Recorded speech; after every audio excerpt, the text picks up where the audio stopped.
unbelievable professionals, doctors, nurses, and amazing healthcare workers. Really an honor of mine. Tôi rất là As the world hân hạnh witnessed được during có mặt ở our đây battle nói chuyện với against lại the nhiều China người virus, America has the greatest bác sĩ medical professionals ở North Carolina. anywhere on earth. Today I will lay out my vision for a healthcare system that puts patients first, families first, and perhaps most importantly for all of us, America first. Hôm nay tôi sẽ nói về cái kế hoạch y tế của tôi, sẽ đặt người Mỹ lên ưu tiên hàng đầu. Under the America First Healthcare Plan, we will ensure the highest standard of care anywhere in the world, cutting edge treatment, state-of-the-art medicine, groundbreaking cures, and true health security for you and your loved ones. Dưới cái kế hoạch này thì sẽ có những cái tân tiến nhất trên thế giới về vấn đề y tế, bảo đảm để có thể có cái y tế tốt hơn với giá cả thấp hơn.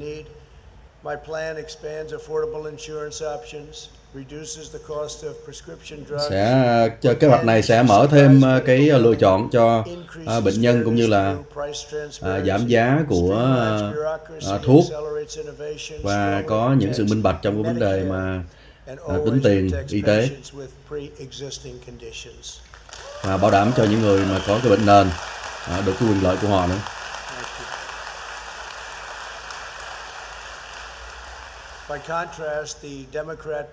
Và ngược lại thì cái kế hoạch của phía Dân Chủ là một cái cơn ác mộng.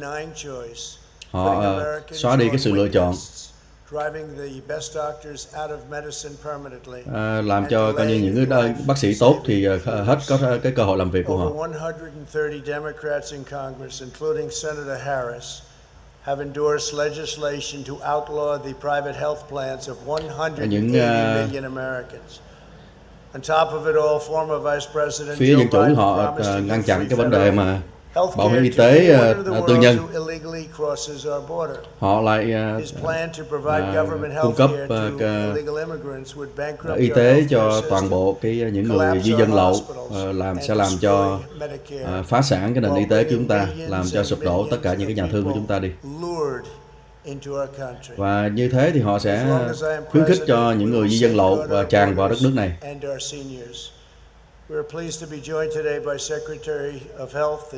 Hôm nay chúng tôi cũng có cái Bộ trưởng Y tế đi cùng, ông Alex.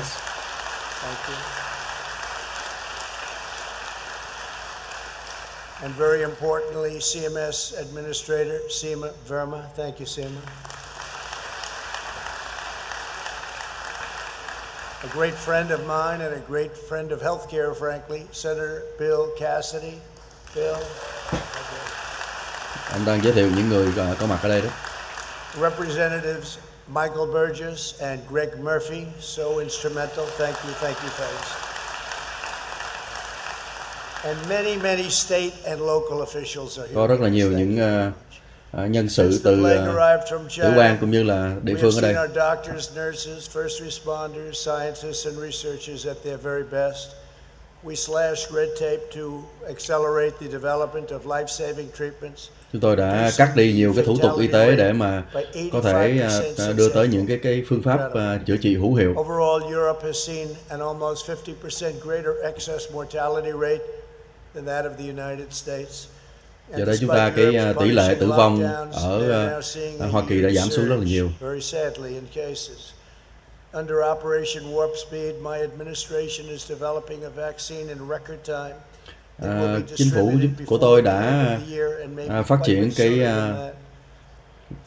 vaccine một cách nhanh kỷ lục. 4 loại vaccine đang vào cái giai đoạn rất cuối cùng của nó rồi.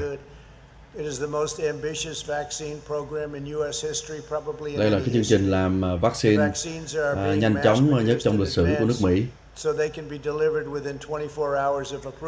Khi mà có sẵn sàng thì chúng tôi sẽ phân phối trong vòng 24 tiếng đồng hồ. Chúng ta sẽ chiến thắng virus và chấm dứt cái đại dịch này. Cái kinh tế thì đang lên trở lại nhanh. Năm tới sẽ là một trong những năm tốt đẹp nhất trong lịch sử của đất nước của chúng ta. Khi mà tôi lên thì tôi nhận cái di sản từ cái gọi là Obamacare. Nó thật là tệ hại và làm cho cái tiền đóng tiền bảo hiểm cao và tiền đóng thêm cũng cao. Không thể giữ được bác sĩ của mình.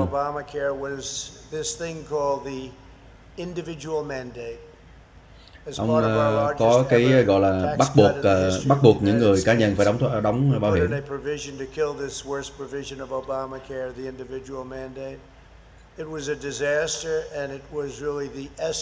Đó là một kế hoạch tai họa,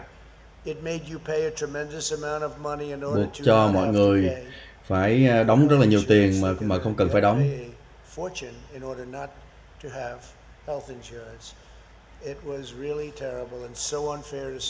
Thật là không có công bằng cho đối với rất nhiều người.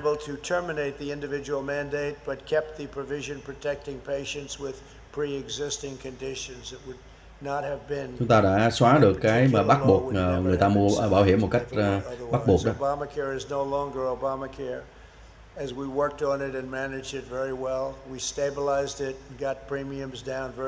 Chúng ta đã làm cho cái giá bảo hiểm mua y tế thấp xuống rất là nhiều.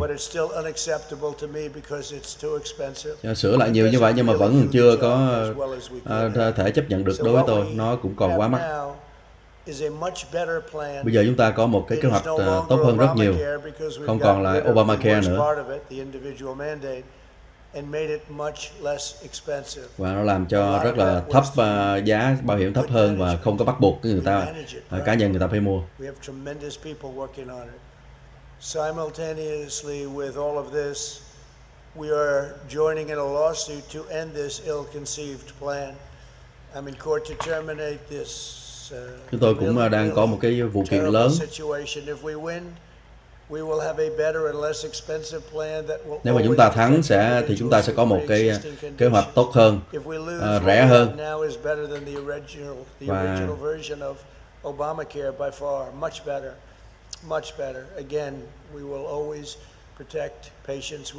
và một lần nữa chúng tôi luôn luôn bảo vệ những người bệnh nhân có bệnh nền.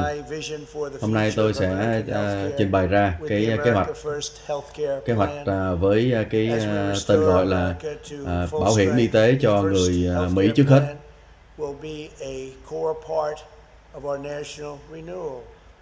Đây cũng sẽ là một trong những cái kế hoạch chính trong cái vấn đề mà làm mới lại cái đất nước Hoa Kỳ.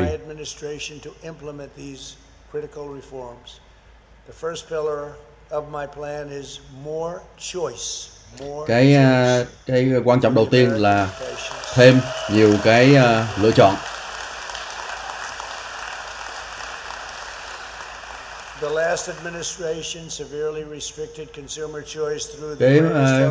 Chính phủ trước đã giới hạn rất nhiều cái sự lựa chọn của người bệnh nhân. Còn cái kế hoạch này là nếu mà thích cái kế hoạch thì giữ nó, thích bác sĩ nào thì giữ bác sĩ đó. When I took office, more than 50% of counties nationwide offered plans from only a single insurance company on the individual market. Starting next month, more than 90% of the counties will have multiple options to choose from, which is really some difference. Sẽ có rất là nhiều cái sự lựa chọn dưới cái kế hoạch này. 90% tất cả những cái tỉnh thành sẽ được có sự lựa chọn riêng. Mà mọi người có quyền đi lựa chọn những cái kế hoạch nào thích hợp cho mình và gia đình của mình. Và tiền trả ra thì là thấp hơn 60% so với lại cái kế hoạch Obamacare. Và sẽ được làm một cách rất là thích hợp với mỗi cái hoàn cảnh của mỗi người riêng. Đây là kế hoạch mà chưa bao giờ có trước đây.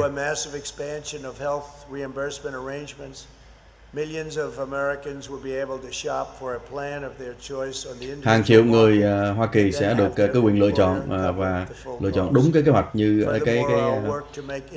cái gói như là họ muốn. fully tax deductible. That will be a big difference. Và cái kế hoạch cái bảo hiểm y tế nó sẽ được trừ thuế nữa. Through these and other reforms, we're putting American patients back in charge and we're putting them first. Và cái kế hoạch này sẽ đưa ra cho cái người tiêu dùng, người dân cái quyền lựa chọn cho chính họ.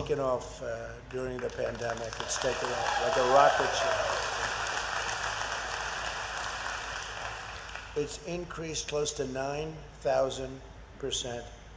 Nobody was using it, and when we had the pandemic, they started using it. Chúng ta sẽ đẩy mạnh cái vấn đề khám sức khỏe từ xa. Nó đã tăng 9.000% từ cái thời đại dịch này đó.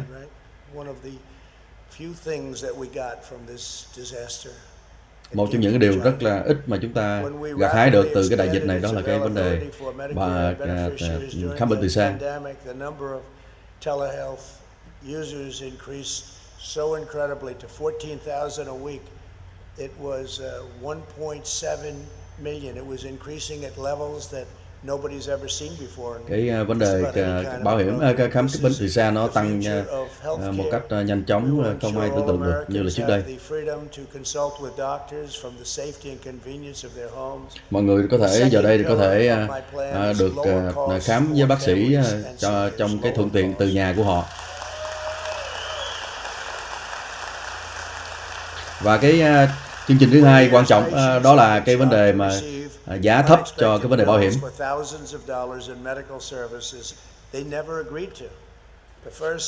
America First Healthcare Plan bans this deeply unfair practice. We will end surprise medical billing. The days of ripping off. Giờ đây chúng ta sẽ chấm dứt những cái chuyện mà có những cái hóa đơn khám sức khỏe một cách quá lớn và quá là ngạc nhiên. Và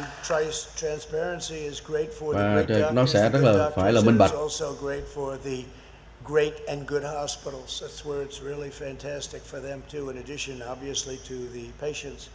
For the first time ever, we will create true competition in healthcare. Both hospitals and insurance companies will be required to post all of their prices online. Chúng ta sẽ buộc các công ty bảo hiểm cũng như là nhà thương phải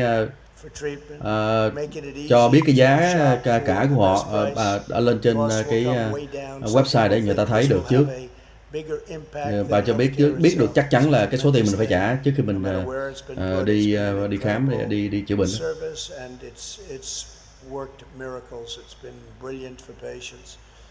Next time, taking on the lobbyists and the special interests to lower the price of prescription drugs.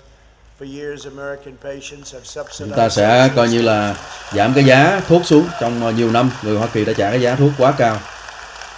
And you know that we talk about it all the time. Congress, they come over. We've been talking about it for a long time. Chúng ta đã nói cái chuyện này rất là nhiều rồi. But we've been subsidizing socialist nations and others. Coi như là chúng ta đã phải trả tiền cho những cái nước khác, kể cả những nước sau chủ nghĩa đó, bằng cách là chúng ta trả tiền giá thuốc quá cao. Nhiều cái nước trả giá thuốc quá thấp so với chúng ta.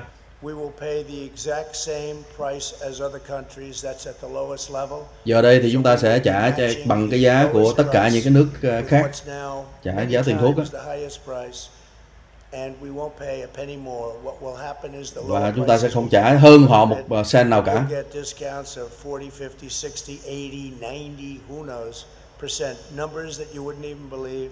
Những con số thấp mà các bạn sẽ không thể tưởng tượng nổi. 4, 50, 6, 70, 8, 90% thấp hơn. Trong 52 năm chúng ta luôn luôn trả cái giá cao hơn cho họ như vậy đó.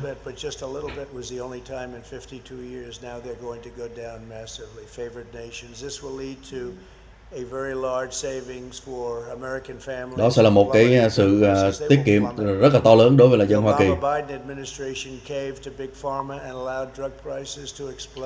Chính phủ trước của ông Obama thì là phải phục vụ cho những cái công ty thuốc, cho nên là phải làm cho cái giá cả của người Hoa Kỳ rất là cao khi mà mua thuốc như vậy đó.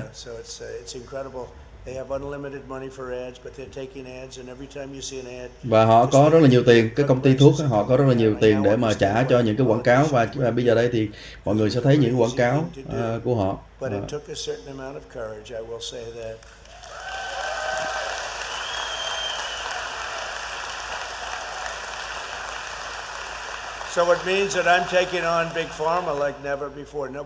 Có nghĩa là tôi đã coi như chống lại các công ty bán thuốc một cách mạnh mẽ chưa bao giờ có.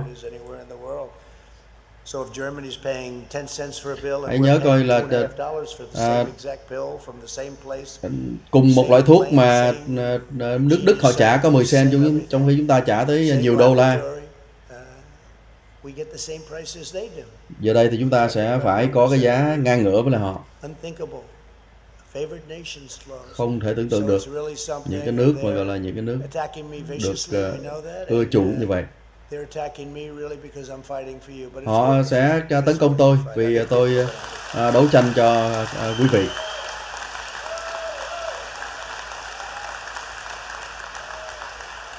And I can say this, I think. I don't think it's confidential. Our chief of staff is here, Mark Meadows from. Tôi có thể nói thẳng ra mà không có cần phải bí mật gì cả. Known as North Carolina.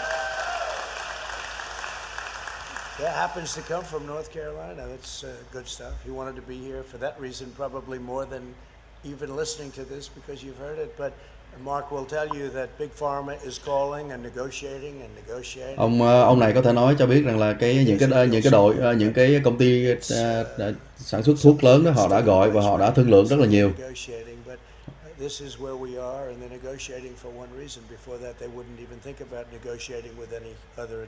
Trước đây thì họ không bao giờ nghĩ tới cái chuyện họ cần phải thương lượng với lại các cái chính quyền như thế.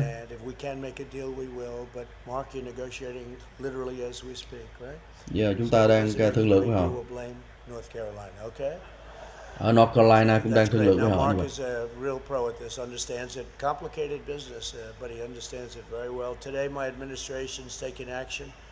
On every piece of the executive order I signed on prescription drug importation in July.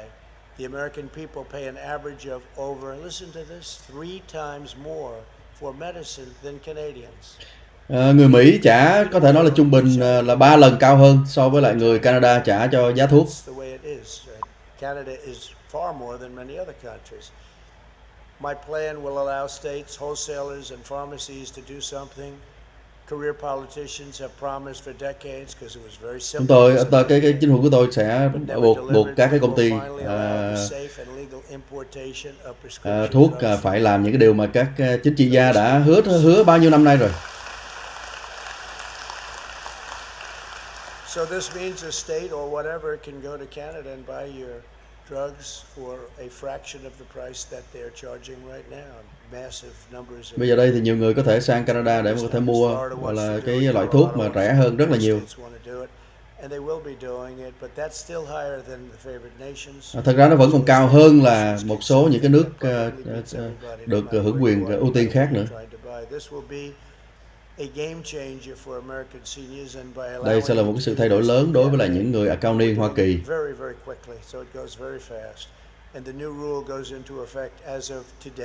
Và cái luật mới thì sẽ bắt đầu có hiệu lực vào ngày hôm nay.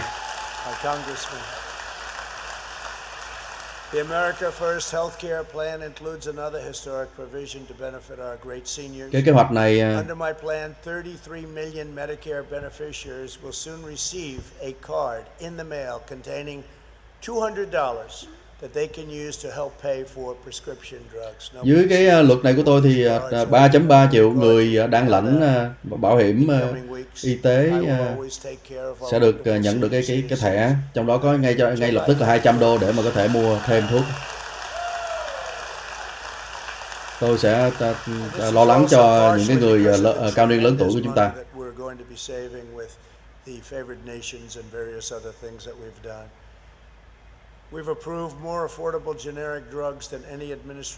Chúng tôi đã chuẩn thuận nhiều cái loại thuốc mà gọi là thuốc tương đồng á, nhiều hơn những cái chính phủ trước nhiều lắm. Những cái loại thuốc tương đồng có nghĩa là loại thuốc mà cũng là có tác dụng tương tự nhưng mà rất rẻ hơn. zero. I said, must be a little bit better, right? The name zero. And yet the name brand will cost 5 and even 10 times more money than những cái loại mà thuốc chính thống thì tốn tới 5 tới 10 lần, trong khi những cái loại thuốc tương đồng thì nó rẻ hơn.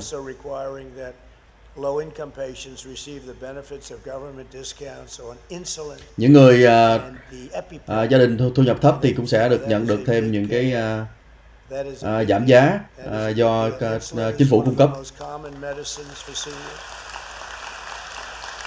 Những cái loại thuốc chích tiểu đường là vân vân. Đối với những người mà đang sử dụng cái loại đó thì rất là quan trọng.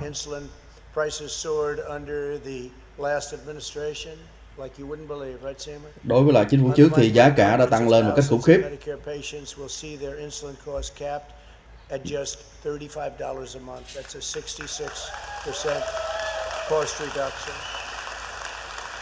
Những người mà chích tiểu đường bây giờ đây thì chỉ có tốn khoảng chừng $35 mỗi tháng mà thôi. That seniors can begin signing up for starting October 1st, and under certain circumstances, Seema, it's literally almost free. This insulin, which they were just ripping you on, is close to being free, even lower than the $35 a month. So you did a fantastic job in that. Thank you very much. Cái vấn đề chích tiểu đường gần như là miễn phí luôn rồi. And Seema would come to my office, sir, I have something so exciting. She worked on that for a long time and getting that done, but it is exciting. If you need insulin, a lot of people were going without it. They just couldn't afford it. Now they can definitely. Trước đây có nhiều người là không dám chích cái thuốc để mà tiểu đường đó, nhưng mà giờ đây thì nó rẻ quá rồi thì mọi người có thể làm được. Since I took office, we reduced Medicare Part D premiums by 12%. Từ khi tôi lên thì nhiều cái loại bảo hiểm y tế cho người già đó đã được giảm xuống rất là nhiều, giảm giá rất là nhiều. And a 54% lower price in Michigan. So that's something, and we have them all over the country. Tất cả nhiều nơi ở trên đất nước đều được giảm. Con số đều giảm. All seniors pay the same price for the same service, whether at a hospital, a surgery center, or a doctor's office. This will save seniors billions and billions of dollars a year. Kế hoạch này sẽ tiết kiệm cho các vị cao niên hàng tỷ đô la. Mà họ lại được cái tiêu chuẩn từ nhà thương như nhà bác sĩ giống nhau. No administration is even close to what we've done, and I've said it, having to do much more than even healthcare. There's no administration in its first 3.5 years that's done anywhere close to the things we've done. Chưa có cái chính phủ nào trước đây có thể làm được những cái điều như là chính phủ chúng tôi đã làm trong 3 năm rưỡi qua.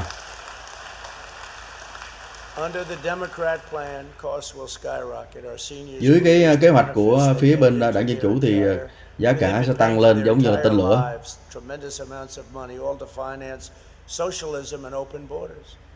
Họ muốn giống như là sau chủ nghĩa và họ muốn mở cửa biên giới.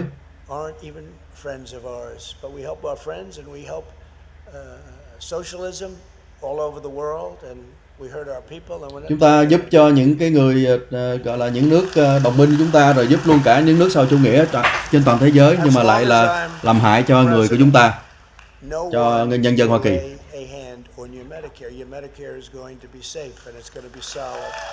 Những cái bảo hiểm y tế cho người già bảo đảm sẽ được an toàn.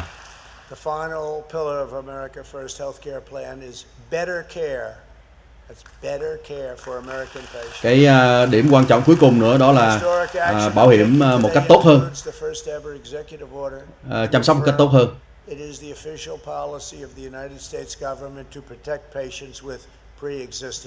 Ta sẽ bảo đảm, luật pháp sẽ bảo đảm cho những người có bệnh nền.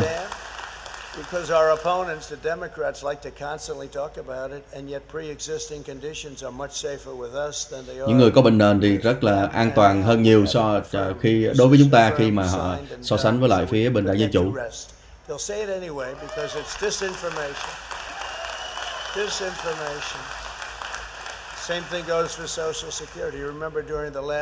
Cũng giống như là cái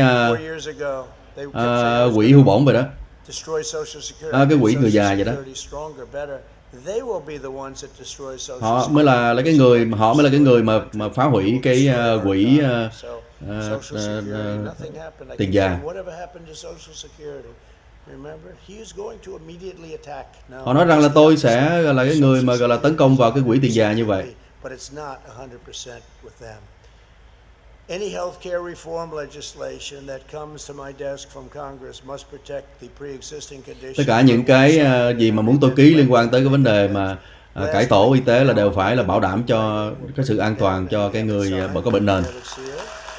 Nếu không thì tôi sẽ không có ký.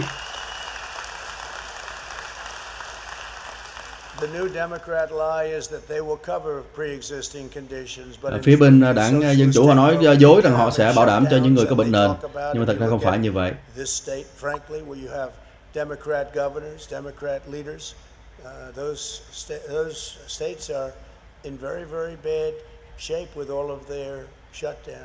Cái tiểu bang này và nhiều cái tiểu bang Dân Chủ đã rất là tệ hại trong cái việc mà đóng cửa lại này nọ đó.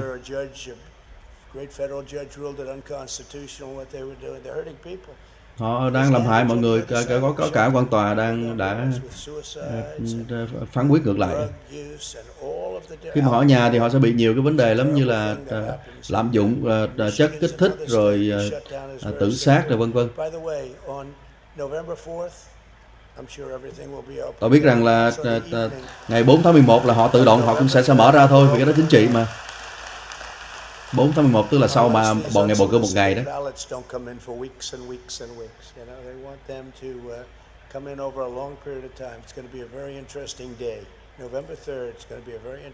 Ngày 3 tháng 11 sẽ là một ngày rất là thú vị.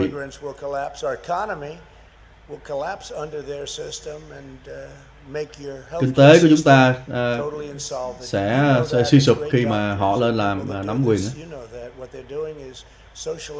Cái hệ thống y tế cũng vậy nữa. Các vị biết rồi đó, họ sẽ gọi là xã hội chủ nghĩa hóa cái hệ thống y tế, rồi mình sẽ mất cái kế hoạch của mình, cái gói của mình mất các loại bác sĩ lựa chọn của mình. Tôi sẽ không để cho cái bọn cực tả lấy đi những cái quyền mà quý vị đang hiện nay. The America First healthcare plan will deliver another long-awaited reform. We will put you in control of your own medical records. Cái kế hoạch này sẽ để cho quý vị được cái quyền chủ động trong cái vấn đề cái hồ sơ y tế của quý vị. You'll be able to work seamlessly with all of your medical providers. It'll make your life a lot easier. Mà mọi người sẽ được quyền chủ động làm việc với lại tất cả những cái người mà cung cấp y tế cho mình, làm cho rất là dễ dàng.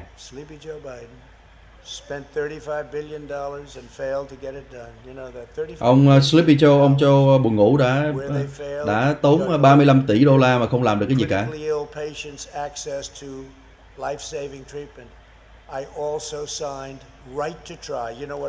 Tôi cũng đã ký cái quyền, gọi cái luật về cái quyền được thử. Cái quyền được thử.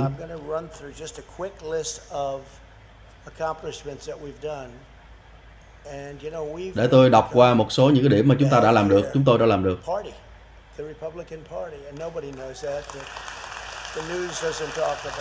Những cái chuyện mà bọn báo chí không bao giờ nói tới. Đây là những cái danh sách mà chúng ta làm được đây. Để tôi lấy ra tôi đọc một chút xíu. Đây là chỉ là một cái phần nhỏ của cái gì chúng ta làm được thôi đó.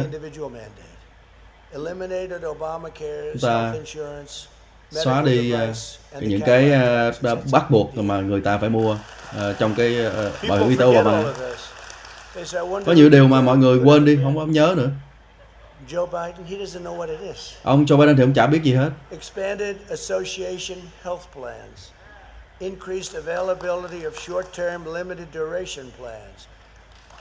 Những cái đại khái là ông đọc những cái vấn đề mà cải tổ được trong cái vấn đề y tế đó.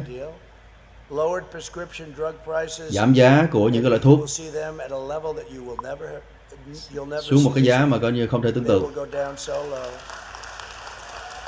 And as I said, we had the largest annual decrease. We had the only decrease over a 52-year period.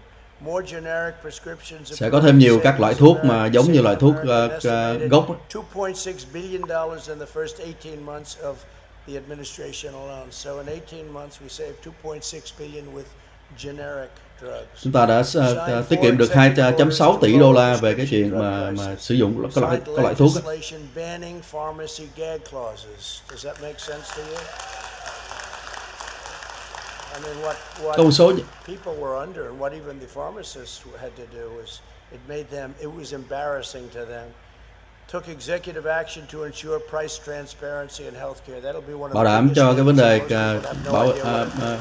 giá cả nó được một cách minh bạch. Some people said that's bigger than healthcare. Required hospitals to post standard prices on the internet. Bắt buộc các công ty bảo hiểm hoặc là nhà thương phải đăng cái bảng giá rõ ràng ở trên internet. Improve kidney care, such a big deal with more transplants and better treatment. Sẽ Kidney care is so tough for people with làm tốt hơn cho cái vấn đề về chăm sóc cho những người bị bệnh thận. Giảm cái giá cho những người mà cần để mà chích cái chất insulin cho tiểu đường. Big thing. Big thing. Launched a $500 million initiative to find cures for childhood cancers. $500 million. Combated drug demand. We really went very, very strong on drug demand and the opioid crisis with expanded access to medication-assisted treatment and life-saving naloxone. Opioid prescribed decrease by over 35%. So if you look at có những cái cải tổ về vấn đề mà kê toa cho những cái loại thuốc mà có chất gây nghiện. Since January of 2017, we've worked very, very hard on that. Launched findtreatment.gov to connect those with substance abuse disorder to treatment. We have an incredible situation. Findtreatment.gov. Ra một cái trang website để cho những người mà có cần cai nghiện đó họ có cái nơi để mà họ tìm hiểu tham khảo. Incredible. And by the way, many of you know what that has meant. We have had some examples of success that on Right to Try that have been amazing. Launched an initiative to end AIDS, HIV/AIDS in America. We think in 6 years it will be largely eradicated. Who would have ever thought? And this could have started 2 years before I got there, but they chose not to do it. But we have, and we've launched the initiative.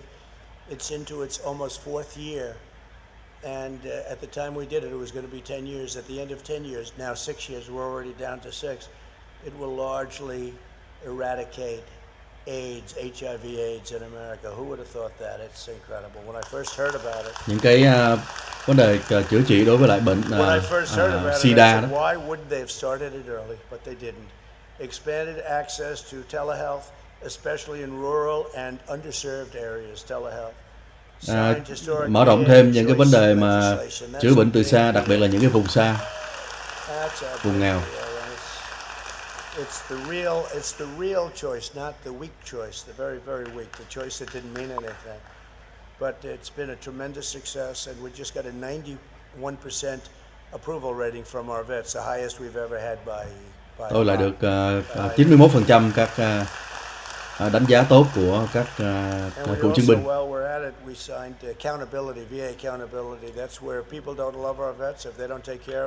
Tôi đã ký cái lệnh về gọi là buộc những người mà làm trong cái trong cái ngành của các cựu chiến binh phải chịu trách nhiệm cho cái vấn đề của họ. Trước đây thì họ không có chịu trách nhiệm. Nếu mà họ không làm tốt trong cái việc mà phục vụ cho cựu chiến binh thì chúng ta có thể sa thải họ được. That's a big thing. So VA choice, VA accountability, took executive action to prevent veteran suicide and launched the 24-hour veteran hotline for suicide. Ra một cái đường dây nóng để mà các cựu chiến binh tránh được cái chuyện mà họ tự sát. Those are just some of the, Đây là chỉ là một those phần, are some of the things that một we've phần mà done. chúng ta làm được rồi. We've done actually a lot more than that, but Thật ra chúng ta we làm have còn to nhiều get hơn cái đó down rất to nhiều. business here, right? Those are things that we've done, and nobody has any idea when you Đó là những cái việc mà chúng ta đã làm xong. Một trong những cái việc chúng ta làm xong. Democrats have never done anything like that. Phía Dân Chủ sẽ không làm những cái điều như vậy đâu. Socialist agenda, an avalanche of regulation would extinguish the flame of excellence that makes America the center of scientific discovery, groundbreaking treatment, and life-saving cures.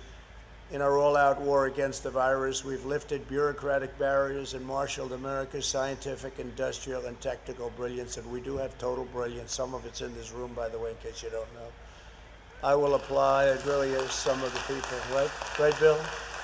Some incredible people in this room. I'll apply the same determination to accelerate medical breakthroughs in all areas, including for Alzheimer's, diabetes, Tôi sẽ generic treatments, đẩy mạnh những cái vấn đề mà tìm cách chữa trị cho những cái bệnh như là bệnh quên, bị bệnh quên, rồi bị bệnh tiểu đường, rồi những cái bệnh sickle cell đó, rồi những cái bệnh liên quan tới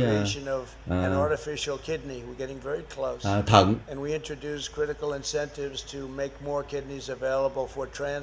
Chúng ta sẽ làm cho có nhiều cái thận sẵn sàng để cho những người mà cần thay thận.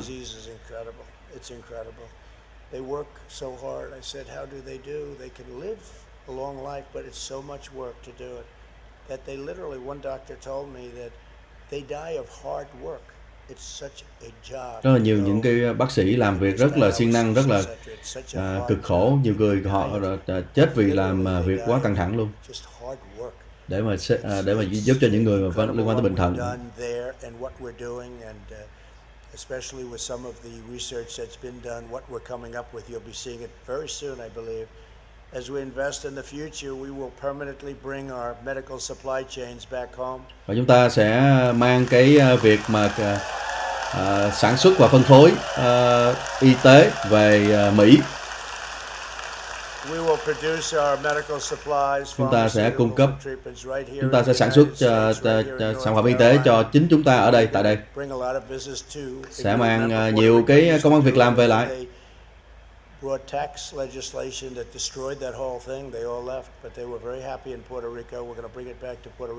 Họ sẽ rất là vui vẻ để mang trở lại, thí dụ như là mang về Puerto Rico vân vân. Chứ trước kia là họ vì thuế mà họ phải bỏ chạy đi. Sẽ mang về North Carolina. And will reverse the disastrous and heartless decision Joe Biden made in 1996 to shut down the pharmaceutical industry in Puerto Rico. It took place in 1996. Chúng ta sẽ làm ngược lại cái vấn đề mà một cái luật mà ông Joe Biden đã làm từ năm 1996 ở Puerto Rico, khiến cho gọi như là sụp cả cái nền dược ở Puerto Rico. Thật là một cái sự nhục nhã mà chúng ta sẽ mang lại trở lại, sẽ làm ngược lại.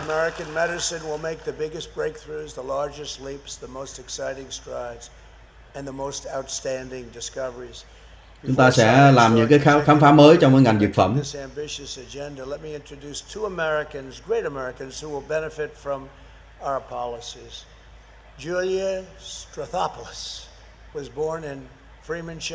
Tôi sẽ giới thiệu hai người mà đang được coi như là được hưởng lợi từ cái vấn đề làm y tế của chúng ta đó.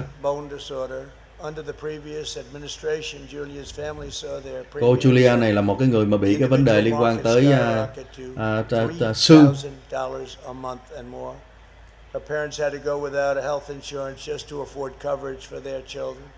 Since I was elected, their families' premiums have been slashed by more than 40% and we're going down further.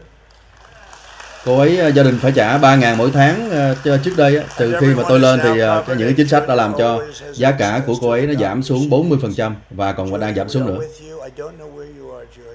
Julia có trong mặt ở trong đây hay không? Cảm ơn. You look great, Julia. Thank you. Cô nhìn thật là tốt, nhìn thật đẹp. Tôi được hứng khởi bởi những cái sự can đảm của cô. After spending less than 24 hours in the hospital and receiving a few basic tests, she received surprise bills that added up to $4,000. That's a lot of money. Một cái trường hợp khác là một người đi vào trong bệnh viện rồi thử một vài cái xét nghiệm rồi cuối cùng bị một cái bill $4,000, thật là nhiều tiền. Cái thảm họa đó của cô Sharon đó sẽ không còn nữa với cái luật mới này của chúng ta. Cái đó mình gọi là thường gọi là một cái bill mà gọi là những cái hóa đơn ngạc nhiên đó.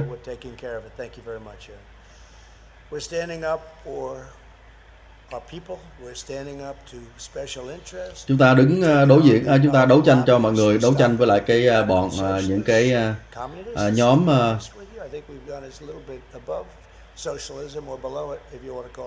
nhóm quyền lợi, rồi cộng sản, rồi cực đoan sau chủ nghĩa.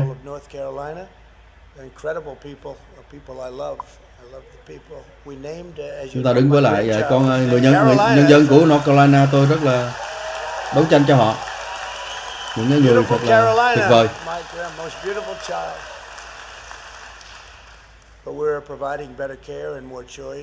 Chúng ta sẽ cung cấp thêm bảo hiểm y tế và nhiều cái lựa chọn cho nhân dân. Sẽ có một cái tương lai tốt đẹp hơn cho mọi người dân chúng ta. Tôi một cách hãnh diện tôi đặt ưu tiên nước Mỹ lên hàng đầu cho mỗi công dân của chúng ta. On behalf of all Americans, I will now sign nhân danh nước Mỹ, tôi sẽ bắt đầu ký.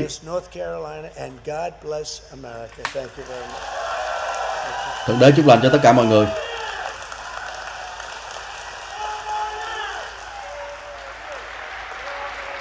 Mọi người kêu 4 năm nữa, 4 năm nữa. Bây giờ ông ký cái kế hoạch gọi là bảo hiểm sức khỏe mang tên là American First Healthcare đó, tức là bảo hiểm sức khỏe mà đưa nước Mỹ là hàng ưu tiên, người Mỹ là hàng ưu tiên đó. Đây là cái cô mà nãy ông mới nói đó, là cái người mà bị bệnh về rối loạn về xương đó, rồi mỗi tháng là phải trả $3,000 cho cái bill của cổ. Rồi giờ đây thì với cái luật mới như thế này thì cái giảm giá rất là nhiều cho cái bill hàng tháng của cổ. Ngày hôm nay thì rất nhiều là bác sĩ có mặt. Ông ký xong và tặng luôn cái cây viết cho cô ấy.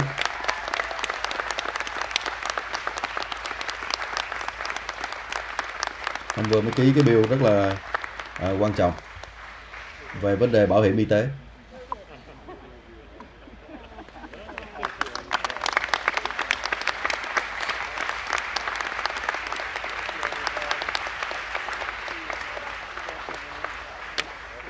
Ông phân phát cái viết mỗi lần ông ký những cái luật thường hay phân phát là những cái viết làm kỷ niệm cho nhiều người.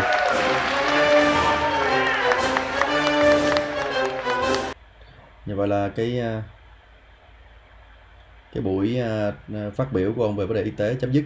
Lát nữa đây thì ông sẽ bay qua cái ngày hôm nay thì hiện nay thì đang ở North Carolina, chứ không phải giống như cái tôi đề lộn là ở Florida, mà Florida Jacksonville đó là một cái địa điểm tới.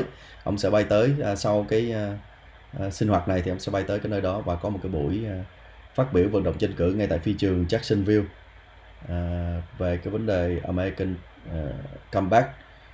Đó là cái chủ đề của cái buổi tới. Còn cái buổi này thì là vấn đề sức khỏe. Còn cái buổi tới thì ông sẽ nói nhiều về cái vấn đề kinh tế cũng như là Covid, rồi cũng như là chắc chắn là có những cái khoản mà tấn công đối thủ Joe Biden của ông ấy.